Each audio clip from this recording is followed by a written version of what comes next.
For more than 15 years, the Nigerian armed forces have been engaged in a battle against Boko Haram and other armed groups, including the West African branch of ISIL. The conflict has left a devastating toll, with more than 15 million people affected by insurgency and counterinsurgency, including hundreds of thousands killed and millions forced from their homes.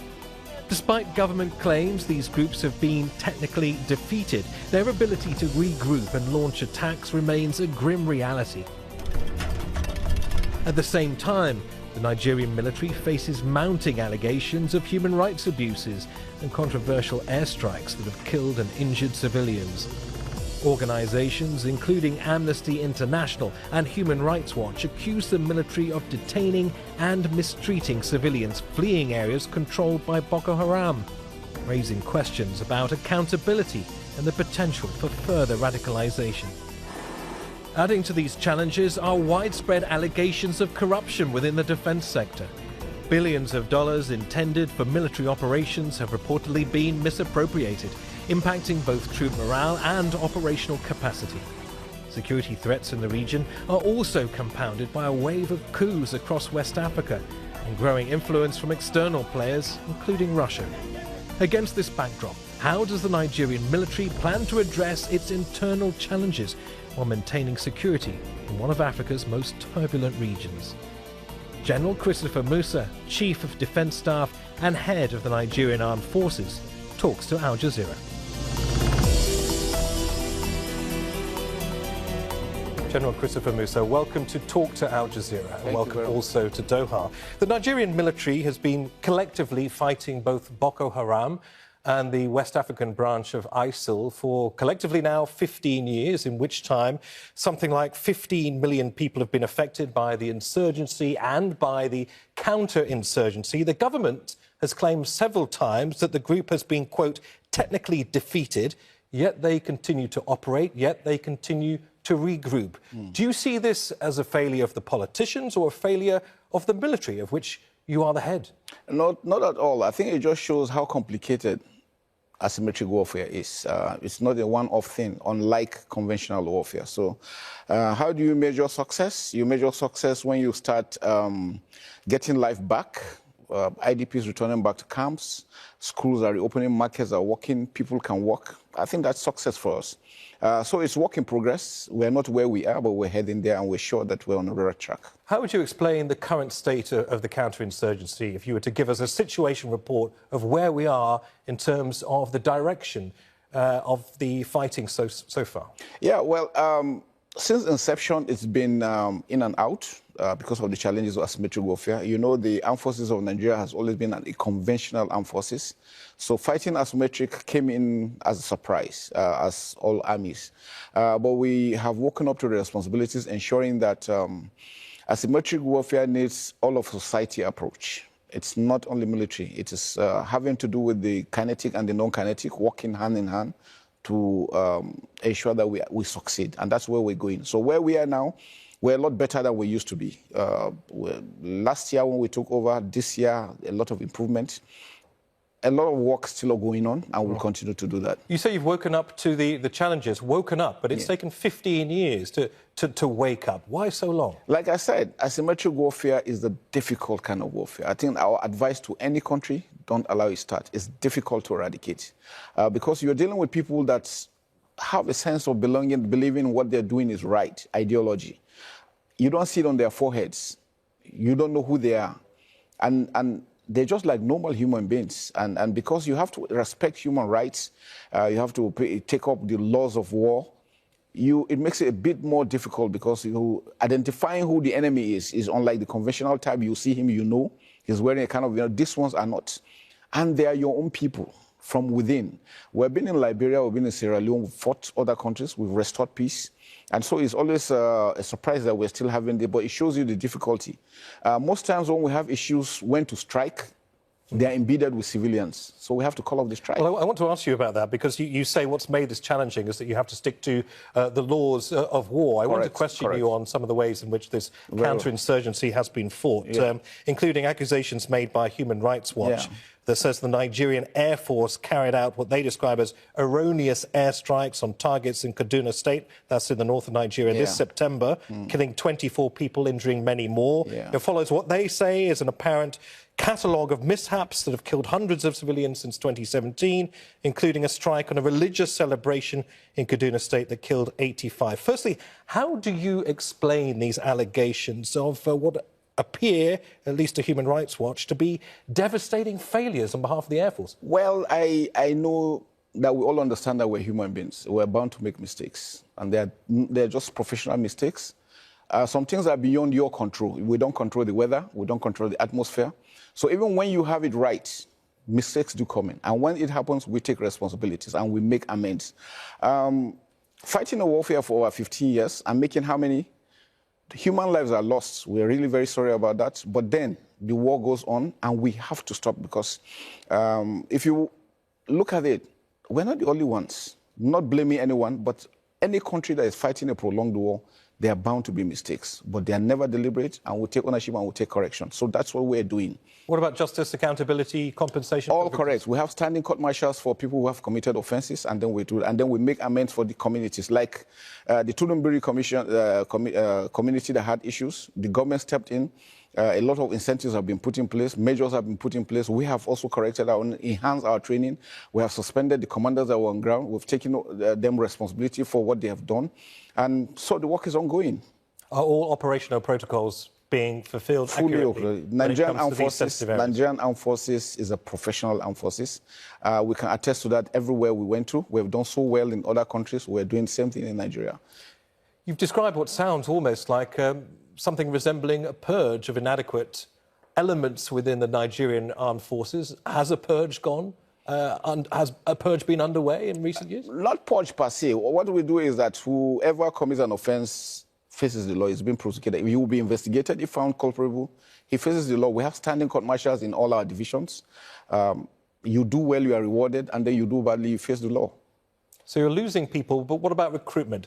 Are people attracted to the Nigerian armed forces? Are you able to fill battalions and ranks of soldiers? Yes, we're doing. Presently, as we speak, I was at Depot, Nigerian Army, where we train recruits. We just graduated about 5,800. For the officers' corps at the Nigerian Defense Academy, we just graduated almost 800 officers, young officers, back into the system. So it's ongoing. And yearly, we have people going on retirement when it's their time to leave. So the armed forces is working well. We continue. Where we have a lot of challenges is because we don't produce the equipment that we use. And sometimes it's been a bit difficult getting equipment, even when we have the money. We'll talk about procurement in a minute, but I'm curious about something that you said a little bit earlier in our interview, that amongst many of the challenges are the fact that the enemy is embedded within communities. Correct. And they look like us, which leads to all sorts of complications when it comes to successfully mounting this counterinsurgency. Yeah. But according to some sources, abuses have been carried out by the military. Let me draw attention to the long list of allegations that have overshadowed your battle with Boko Haram and ISIL in West Africa. Many of those allegations were raised by Amnesty International that say at least 10,000 people, including children, have died in military detention, many of them innocent civilians who were fleeing Boko Haram, hoping for safety and security in the hands of the military, but instead experience alleged brutality at the hands of your forces. Did your military abuse Boko Haram survivors? Not at all. It's not in our character. We don't do such. It's not in our DNA to do such a thing. And, you know, I've had this allegation severally. Just a reminder, I was a theatre commander in the Northeast. I left there January 2023. There was this allegation by Reuters that on abortions. Initially, they said 13,000. Later on, they said 10,000. And I requested, then the Chief of Defense Staff, General Irabo, I requested that we invite Human Rights Committee to set up an independent investigating committee to investigate that allegation, because we're tired of these allegations. I mean, they come in, and the funny thing is that they always come in when we are succeeding.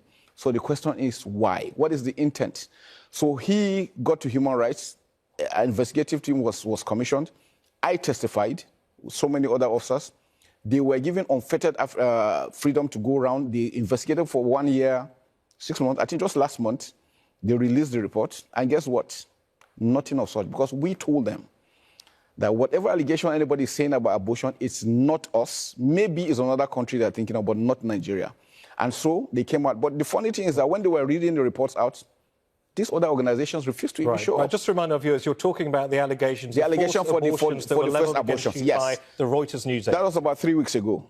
And then suddenly last week, Amnesty came out with 10,000. So I don't know what the joy is about 10,000 issues. Okay. It is not in our character. We don't do such. We will never, ever do such a thing. Understood. So you would allow Al-Jazeera journalists, international investigators into, for instance, the Giwa barracks in the northeastern city of Maiduguri that has been allegedly holding children as young as 5 in hot, cramped conditions, not to mention allegations of beating, the sexual abuse of women and girls, where innocent civilians were meant to be in your care, treated this way? I mean, that's the big question that Amnesty International raises. And they're prepared, sorry to interrupt, they're prepared to take you to the International Court of Justice to defend their views. Would you testify there? We're ready to go. We're not scared of anybody. And I can tell you, they have their own intent on why they are doing that. I think they just want to demoralize my troops. They want us to look bad, because I just can't understand why anybody will wake up and say that we're killing people when we're actually not doing the same. And guess what? Where the Giwa barracks you were talking about, we have all the humanitarian agencies working there. You have the UN working, local and international organizations are working. Are we saying they are complicit? There is nothing we're doing in the back. So if they don't say it, which means Amnesty International is equal, and Amnesty is equally there, so which means they're equally accusing all these other organizations of being complicit. So just to be clear, you would be prepared to go to the ICJ in The Hague and answer these accusations? We're not scared of anything because we don't have anything of such. I want to address allegations also of corruption in the defence sector, because Transparency International says corruption has resulted in the wasting of billions of dollars worth of public funds through corrupt defence procurement. You said yourself, procurement's an issue for the Nigerian military. Is the Nigerian armed forces corrupt? We're not.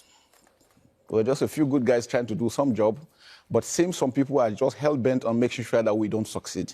We don't produce the equipment we need. It takes two to tangle. So if they're saying there's corruption, which means those producing the equipment are equally corrupt, because it takes somebody to give and somebody to collect.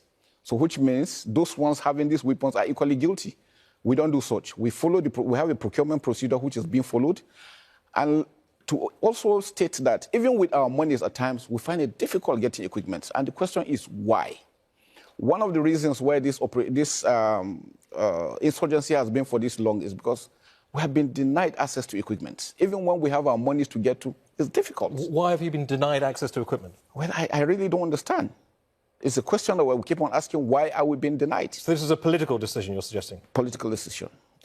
I mentioned corruption because instead of being used for legitimate purchases, this is the words of a court in Jersey, and for international viewers, that is a British offshore tax haven, recently processed a case suggesting that as much as $8.9 million of funds were moved out of Nigeria into a bank account in this offshore haven of Jersey, funds that, according to the verdict of court in Jersey in January, were, quote, illicitly obtained by Nigerian officials back in 2014. I appreciate that is some time ago, but I ask you again, does the Nigerian armed forces have an issue with corruption? Because according to this court verdict, it does. Well, 2014. This is 2024. I'm the Chief of Defence Staff now. We don't have such allegations. If they have the facts, I'm sure they will be able to bring out who are those. I mean, anything you travel electronically is captured, so it's not anything hidden. If they have those facts, bring it out. But you see, what we don't want is somebody sitting down somewhere and just assuming that things are happening when they are not. And that's one of the reasons why I came here, and I had the privilege of being here with Al-Jazeera, and I want to say a big thank you. It's an opportunity to also present our countries that, please, people should understand that we're fighting a war. We need everybody to put hands together. Let us succeed. And the asymmetric warfare we're dealing with is not only to Nigeria alone. West Africa, the Sahelian area. And in fact, if actions are not taken, it's going to engulf the entire world. You mentioned a few good guys are trying to do a good job when I talked about corruption. Yeah. What did you mean by that? We're just good guys just trying to make sure that our country is secured. And then some individuals seem not to be happy about it and trying everything possible to throw us under the bus for whatever reasons. Like I told you, what I realized over time, I've been in service for almost 33 years. Anytime we seem to be succeeding, somebody throws something at us. And the question is, why? Is it because we're succeeding or you don't want the country to move forward? What is the aim? What's the intent? That's the question we're asking. You seem to be posing those questions not to me, not necessarily to our viewers, but to people in government. What do you want to say to them directly? You seem to suggest that they're holding you back.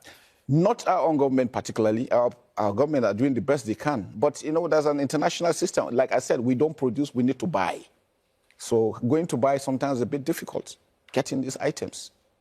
And who are your security partners in the region? Am I right in thinking Nigeria does not have any foreign bases on its soil? Not at all. We do not encourage any foreign base. We have the capacity to secure our country, to secure the sub-region, and to assist Africa. We have that capacity. All we need is to continue to do joint training, which we do, get equipment that we need to help us project these wars. If you're playing this almighty game of catch-up to deal with a type of warfare that you have never dealt with before, asymmetric warfare on this scale, you most certainly need partners.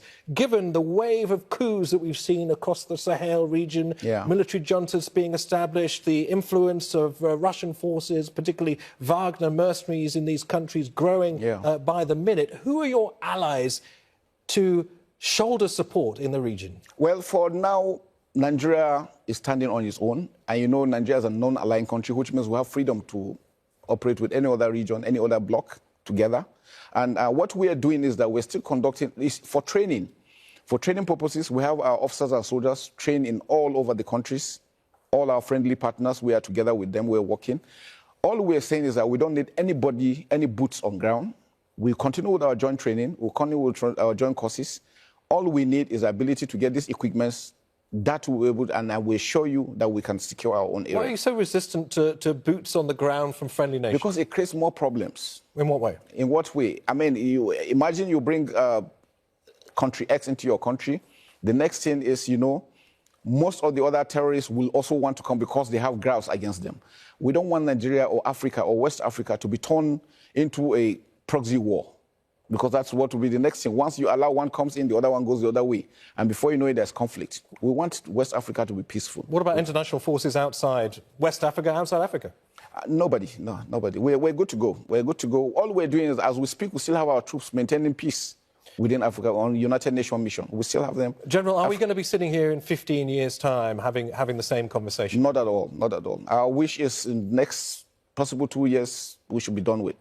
And we're heading there. What does success look like for you when it comes to the fight against ISIL in West Africa and Boko Haram? Success, well, in life, you know, there is never a situation where you have peace 100%. Nowhere. It doesn't happen.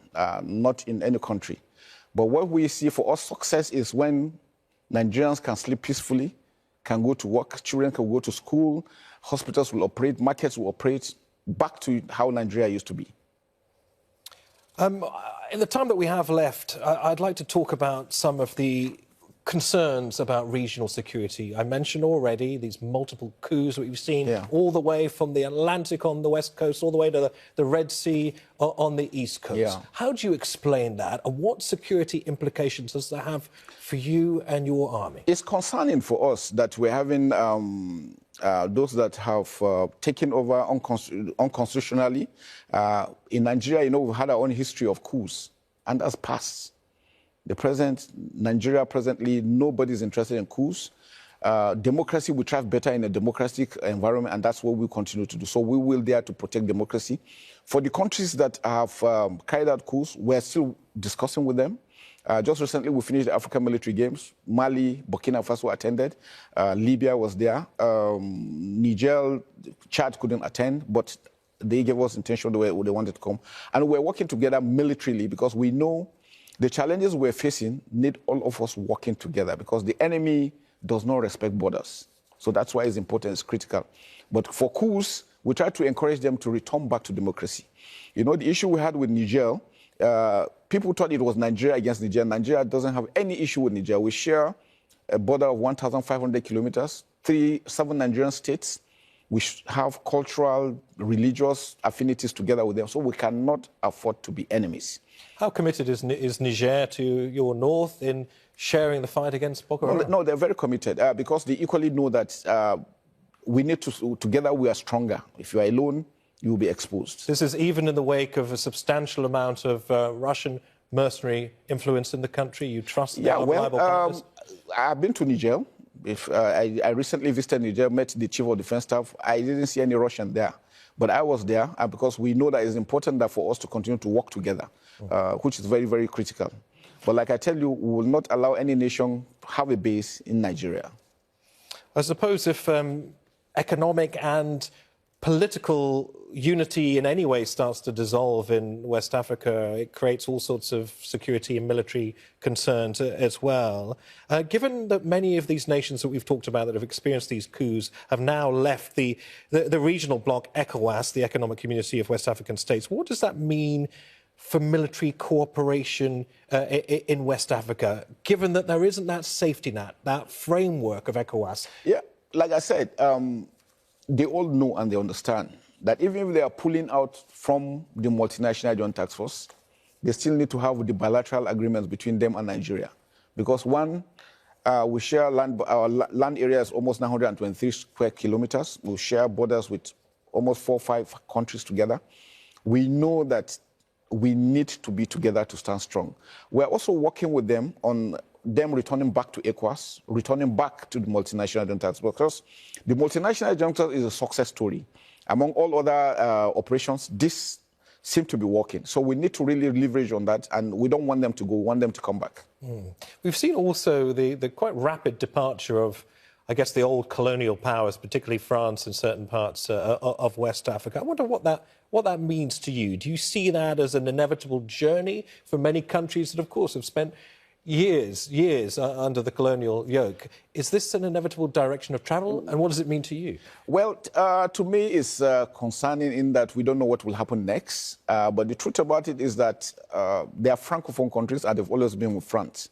So for me, if country A has a problem with B, country B has a problem with B, then there's something wrong that needs to be addressed. So they're taking their own decisions. I think they are sovereign enough to decide what they want. But for Nigeria, we remain strong. We remain committed to ensuring that there's peace in West Africa. Now, very recently, Joe Biden, the outgoing US president, made one of his only trips to the African continent, I think the first time in sub-Saharan Africa. Donald Trump, probably the most least travelled of US presidents when he was president. Unlikely he'll change this time around. I just wonder, given the magnetic pull, given the influence that America continues to have across the world, what a Trump presidency means to you. Well, I think I will leave that to the political masters. But I would think whatever it is that favors Nigeria, West Africa, and Africa in general, I think we'll want to go through that. The continent has gone through so much.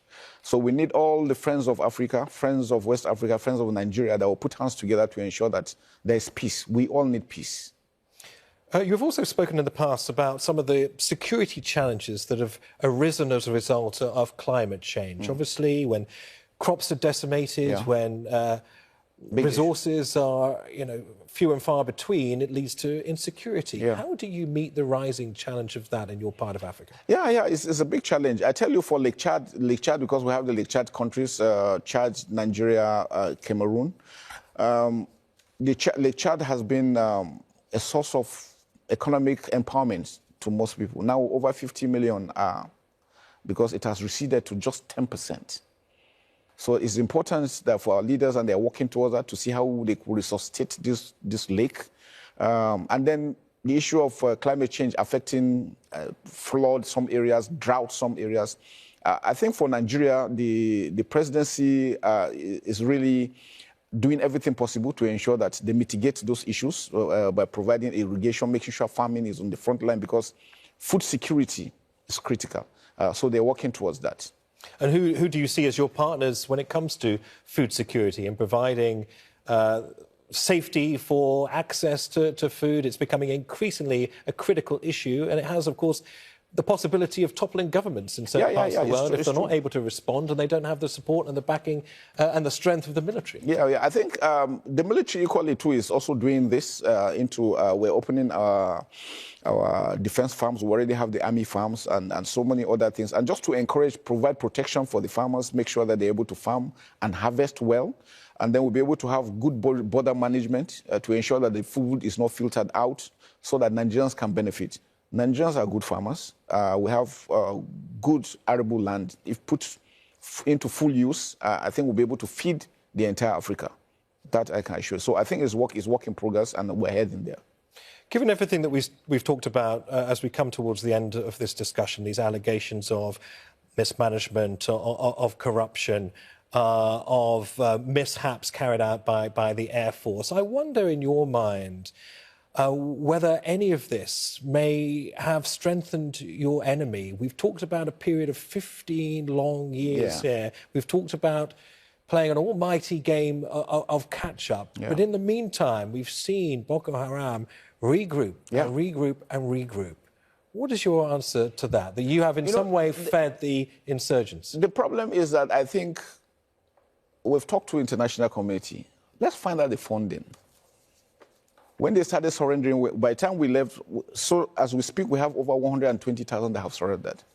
Most of them, when you find them, they are coming with hard currencies. How did they get them? How are they funded? How did they get the training? How did they get the equipment? What is your suspicion? Well, maybe an international conspiracy. You don't know. Who knows? How are they be able to sustain themselves for 15 years? That is one question I think everybody should ask himself. For Nigeria to be able to hold them, and you go to Nigeria, everything seems to be working well. You must have an idea. I mean, let's not talk about international conspiracy theories. Let's give some hard facts. Well, I just leave it at that. I'm sure they know, and I'm sure everybody knows that these are the challenges we're facing, that needs to be addressed. So the UN need to come in to ensure that, because we need to trace the funding. How are they sustaining themselves for 15 years? What does the UN coming in mean? What does that look like? Track the funding. It's international flow. We don't have control over that. Whose interest is it to see Nigeria destabilized? Well, I don't know. You don't know. Your guess is as good as mine. All right, well, I'm sure your guess is better than mine. But anyway, we'll leave that there. General Christopher Musa, it's been a pleasure to have you. Thank you very much. Thanks for talking to Al Jazeera. Thank you very much. I'm excited to be here. Thank you very much. Thank you for your time. Thank you.